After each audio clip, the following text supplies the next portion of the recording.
manque de ta présence en tant qu'entrepreneur derrière ta marque ou alors collé à ton image de marque, est-ce que c'est un risque?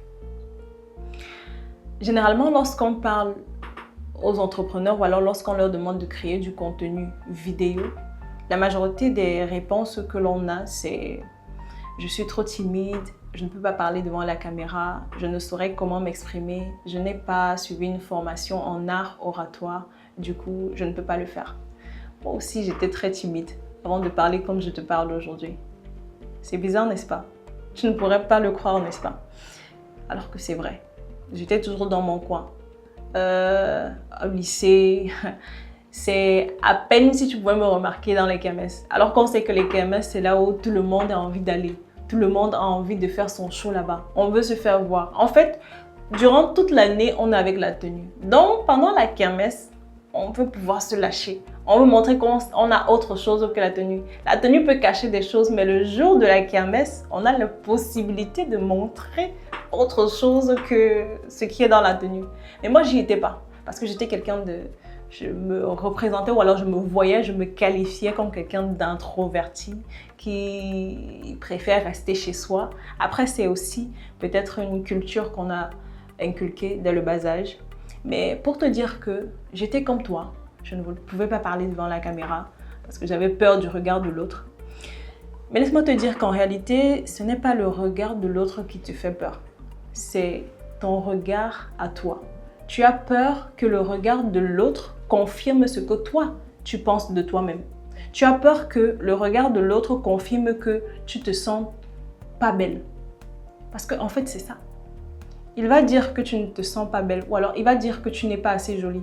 Il va dire qu'il y a quelque chose qui te manque. Mais en fait, c'est parce qu'à l'intérieur, tu as ces peurs-là. Tu as peur que peut-être il y a quelque chose qui n'est pas bien arrangé, peut-être ma mèche n'est pas bien tombée, peut-être mon make-up a déjà coulé, je ne sais pas, j'ai peut-être dit une faute et il pense que je suis une idiote qui ne sait pas bien, qui ne connaît pas son contenu ou alors qui a manqué quelque chose. En fait, ce sont des peurs que toi tu intériorises et que les autres réussissent à mettre des mots. Donc, tu n'as pas peur de leur regard, tu as peur qu'ils confirment ton regard à toi. Donc, ce n'est pas sur leur regard que tu vas travailler. Ce n'est pas sur comment est-ce qu'ils te voient que tu vas travailler. C'est comment est-ce que toi, tu te vois. C'est ce que tu es capable d'accepter. Est-ce que tu es capable d'accepter que tu peux faire des erreurs, mais tu es humaine, mais tu as de la valeur à apporter?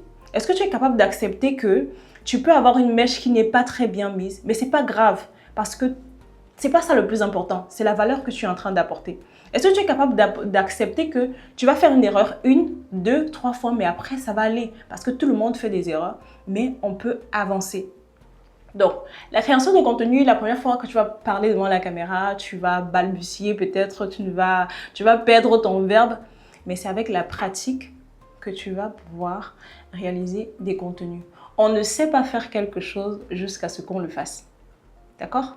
Donc, soit tu te lances maintenant et tu réussis à impacter parce qu'il est important que ton image de marque soit attachée à toi, à ta personnalité. Il faudrait que quand on parle de ta marque, on te voit toi. Je me rappelle, lorsque je travaillais encore avec une entreprise qui fait dans la communication audiovisuelle ou qui faisait dans la communication audiovisuelle, j'étais tellement dans le truc, je portais tellement le projet que toutes les personnes qui étaient en relation avec moi m'appelaient Miss Insomnia parce que l'entreprise c'était Insomnia Studios. On m'appelait la mère de Insomnia. On m'appelait Miss Insomnia.